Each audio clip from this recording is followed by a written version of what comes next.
Ganda na po ng aking mga tanim na gabi.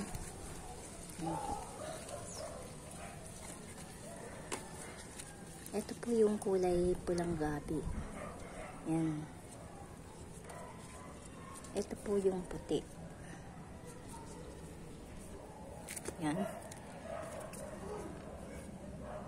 Nagkalkal po tayo ng lupa.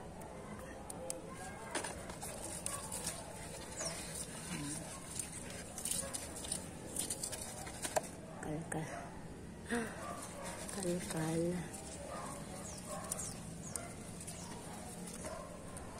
Ganda na po ng mga halaman natin. Mga halaman na gabi. Oh, may magugulay na po tayo ulit.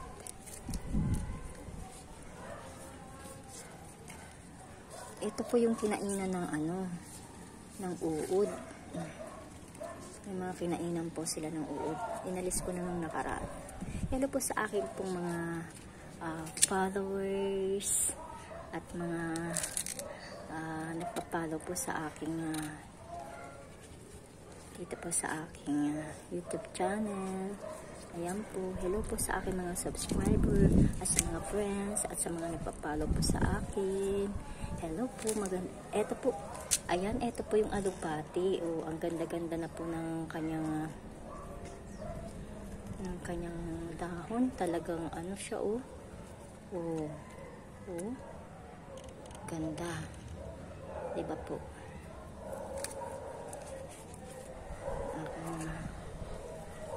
Gabi.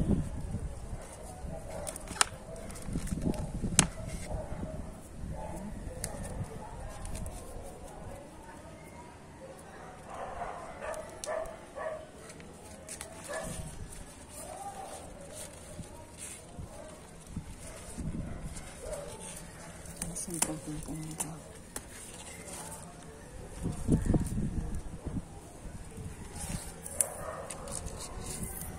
Naninilaw na po ito. Dito ko lang po lumalaki.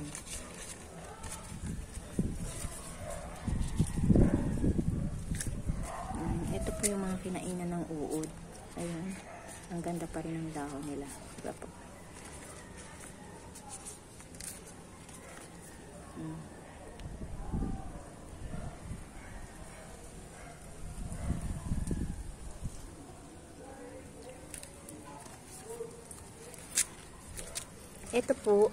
Ito po ay kinakain po itong pansit-pansitan. Insalada po ito. Ito po yung pansit-pansitan. Ayan, medyo umaambon po kaya tayo po ay tumabi. Ayan po, pansit-pansitan po. Pasensya na po sa kuko ko. Ayan, medyo kumalkal po tayo ng lupa. Hindi ko po nakuha yung aking pangkalkal kaya kamay ang pinangkalkal ko. Daliri pa.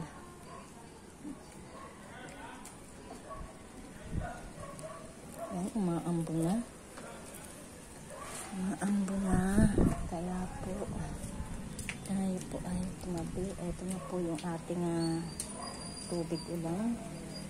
Pag hindi po tayo nakakapag-igib at mainit ang panahon, dito po tayo kumukuha ng pangdilig natin.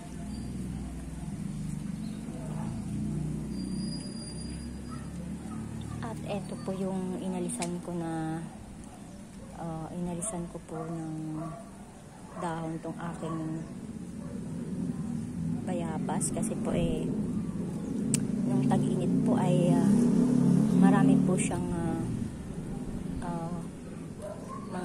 yung mga kulay puti-puti na nakakatuyo ng dahon at nung kainitan po, nung sadsad pong kainitan ay natuyuan po siya at nagkaroon po yung dahon niya ng mga peste. Kaya po minabuti po nating kalbuhin na lang at para magkaroon ulit ng dahon. Ayan po, nagdadahon na sila. At yung akin pong yung dito po nakatanim, inalis ko na rin po yung ampalaya. May bago po siyang ampalaya at nagkaroon po ng papaya. Ayan. Hindi ko na po inalis yung papaya. Pinatubo ko na ng dire-diretso. Baka sakaling mamunga ito. At kahit nandyan lang po sa nandyan lang po sa lalagyan ng balding maliit na yan, baka sakaling ito ay mamunga at baka babae. Ito naman po ay meron po tayo ditong bayabas. May bayabas din po tayo dito. Ito po yung bayabas na iba po to sa ganitong bayabas. Ito pong bayabas na to ay native, pero po matamis. Ito po ay parang may lahi po ata itong bayabas na to, yung malalaki to. Pero dahil po nakatanim po ito sa ganito, hindi po ito lalaki kung sakaling mamunga. Maliliit din po siya, pero iba po siguro ang lasa nito, itong dalawang to. Ayan po, tabi po tayo at mga ambon. Ayan. Ito po kung mapapag masdan po nyo ay ito po ay linagyan ng kulambo para kung sakaling mayroon pong lamok sa loob ay hindi po makalabas. Alam naman po natin ang lamok ay nakakatakot ngayon. Kung sakaling may lamok po dyan ay hindi po siya makakalabas. Ako po ay kumukuha lang ng tubig dito sa ibabaw. Ibinabaon ko lang po itong kulambo. Hindi ko na po siya ino-open ng masyado. Hindi ko na siya binubuksan ng masyado kasi baka kung mayroon pong lamok ay makalabas. Diyan na lang po siya. Ayan. Kaya po linagyan ko po siya ng kulambo para iwas tayo dengue. Ayan. Hindi po makalabas dyan ng lamok kung nandyan siya sa loob. Ayan. Lagi naman po yan na babawasan ng tubig kasi po pinangdidilig po natin sa halaman sa baba tsaka dito sa taas kasi po mas maganda pang dilig yung tubig ulan kaysa po sa tubig na nawasa, di ba po? Mas maganda yung pandilig na tubig ulan kasi po gustong-gusto po yan ng mga halaman. Ayan. Ay hindi ko po sa inyo mapakita yung iba kasi umaambon. Yan po yung ating mga gabi. Ang gaganda na po ng tubo nila. Hello po sa aking mga friends at sa lahat po ng aking mga subscriber. Magandang araw po sa inyong lahat. Ayan po. Tayo po ay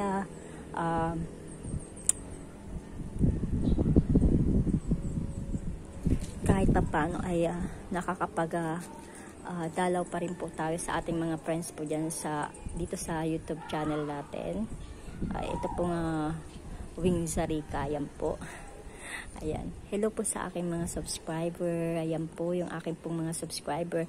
Sana po hindi pa rin po nyo ako nakakalimutan. Ayan po. Tayo po ay magiging active na sa ating YouTube channel natin kasi po meron lang po tayong ginawang importante kaya po hindi tayo nagiging active. Pero magiging active na po siguro tayo.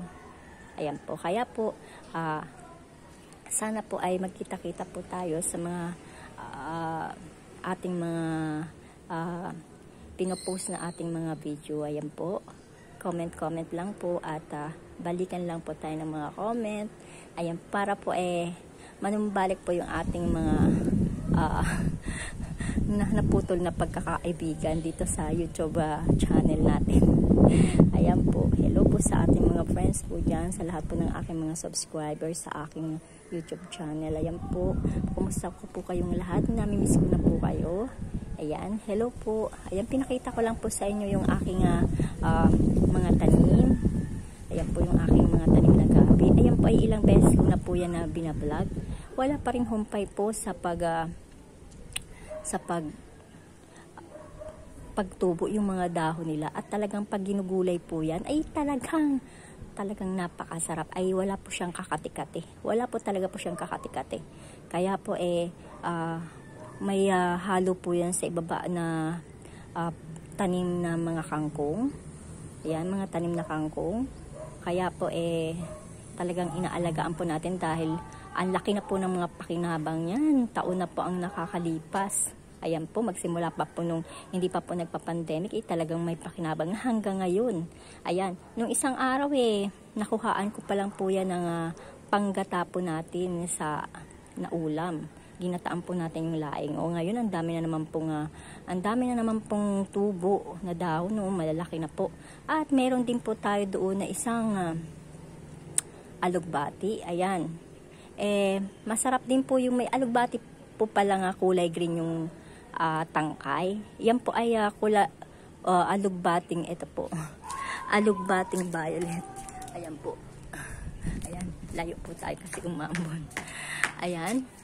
Meron din po palang ganyan na alokbati na kulay green yung tangkay niya. Hindi ko po alam kung alin po ang mas masarap dyan. Yung alokbating ang tangkay ay green. O yan po yung alokbating violet. Pero po, ayun po ay lagi ko pong ginugulayan yan. Linalagay ko po sa sinigang. Yan ang alokbati. Yan po yung kapalit ng okra.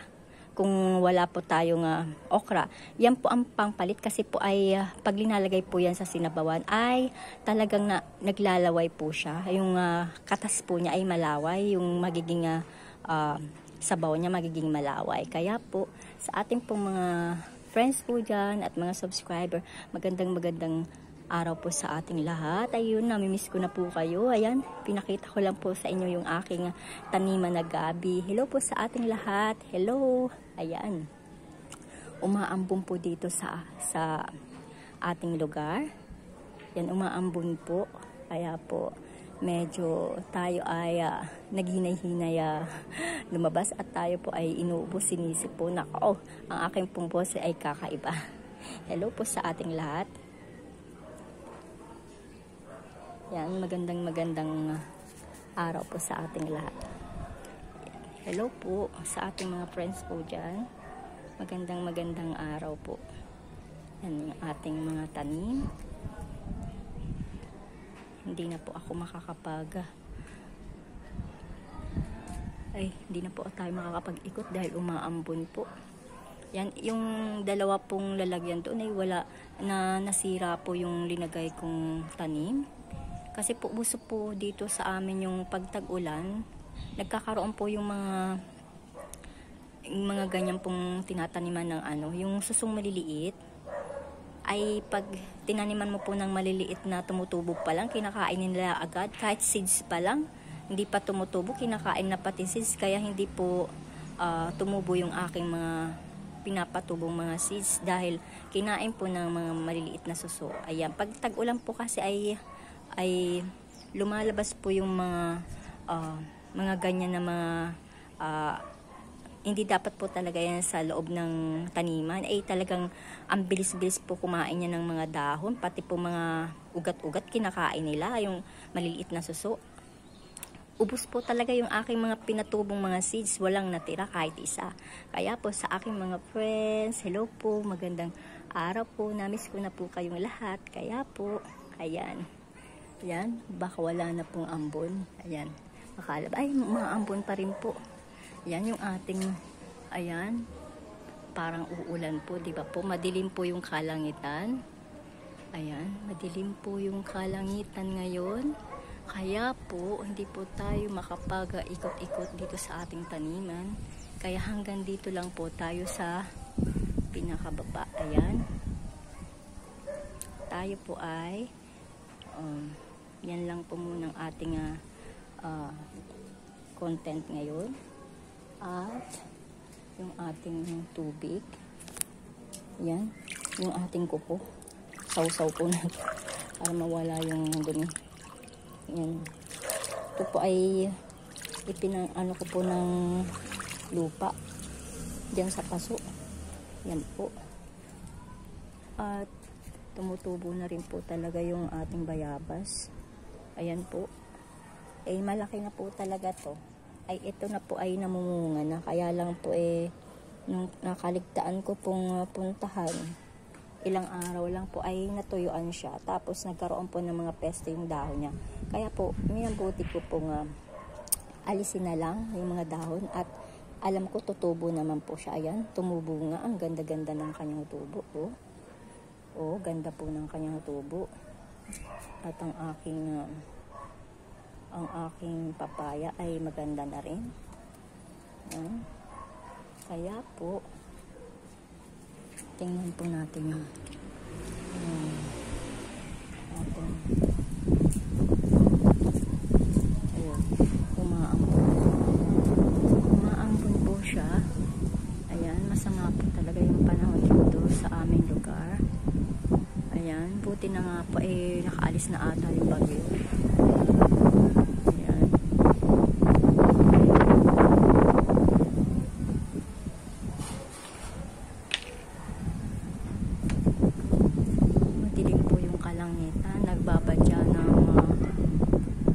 radya ng ulan. Baka mamayang gabi po ay malakas ang iuulan ito. Kaya po,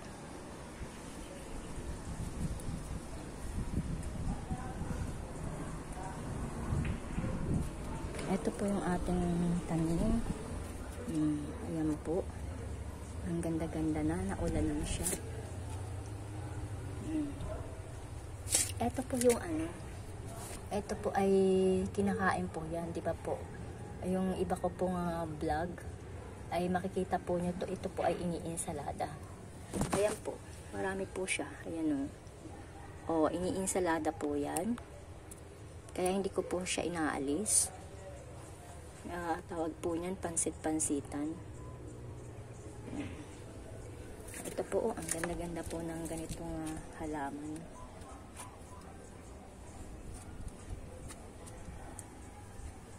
Diba po? Ito po ay ang alam ko po nitong halaman na to ay ito rin po ay linalagay sa tiyan. Pag halimbawa masakit ang tiyan mo, tinatapal po to sa tiyan. Alam ko ganun eh. Tinatapal po to sa tiyan. Ayan, tumutubo na rin po siya. May tubo na rin po siya. Maganda po talaga pag umuulan-ulan ng konti lang, yung huwag masyadong maulan, yung sakto-sakto lang, yung hindi naman magbabaha, yung hindi ganun. Yung sakto-sakto lang na ulan, kasi po parang nadidilig yung mga halaman. Kaya lang po, ang nangyayari ngayon ay talagang naulan na napakalakas. Nakakatakot naman po yung ganung kalakas na ulan. Ay talagang, di ba po? Kaya po sa lahat po ng mga nanonood, thank you for watching. Sa lahat po ng aking mga subscriber at sa lahat po ng mga friends ko po dyan. Thank you po sa pagsuporta nyo sa akin. Ayan po. Thank you po sa lahat po ng nanonood. Ayan. Maraming pong salamat. Ayan, mayroon pa po tayong konting minuto. Sayang naman po. Ayan. Ayan ang ating halaman na maganda. Ayan. Pag nauulanan po siya, ayan, makintab. Ito po yung isang halaman po natin. Ayan. Ayan. Snake plant po. Ayan, medyo gumaganda na rin po siya. Ito pong snake plant, pag nasa ganyan pong paso, ay hindi po natin kailangan diligan ng diligan. Kasi po pag yan po ay dinidiligan ng talagang basang-basa, ay siya po ay nabubulok. Ayan, nabubulok po talaga yan. Kaya wag pong masyadong didiligan ng ganyan na halaman. Kasi po gusto po niya yung tuyo lagi ang ilalim niya. Kasi pag laging basa ay talagang mabubulok po siya. Ayan. Kaya po sa ating mga friends, ayan, doon po tayo. Medyo nawala po yung ambon niya. Ating mga halaman talaga. Diba, ang gaganda po. Ang gaganda po ng ating mga gabi. Ang ating mga gabi. Ayan. Ito lang po yung nakikita kong peste ngayon, yung mga langgam. Pero po nakakasira din po to sa nakakasira din po to. Ayan, kumagat na. Kumagat na talaga siya. Kumagat po talaga. Kumagat yung langgam. Ayan. Tapos meron din po dito tumutubo nga. Ayan, kangkong. Ayan. Tapos may tumutubo dito nga. Alam ko po ang tawag dito. Ito po ay isa pong uri din ng gulay. Ito po ay talilong. Alam ko po talilong po to eh. Ayan, talilong po yan. Ayan. Meron po tayong mga kangkong dito na ayan, pwede na pong kuhain. Kung tayo po ay magsisinabawan, di ba po? Ay napakasarap po niyan. Talagang masarap po siya. Di ba po? Hindi na po tayo magbibili pa sa palengke. Pag masipag lang po tayo, kahit wala po tayong lupang malawak at wala pong lupa tayong malawak sa bakuran, pwede po talaga sa mga plastic bottle. Ayan. Di ba po ang ganda-ganda ng ating alugbati. Kaya po, thank you po sa mga aking mga subscriber na mababait at syempre po, namiss ko na rin po kayo. Kaya po, kita-kita na lang po tayo sa commenting area. Bye po. Thank you for watching. Mwah!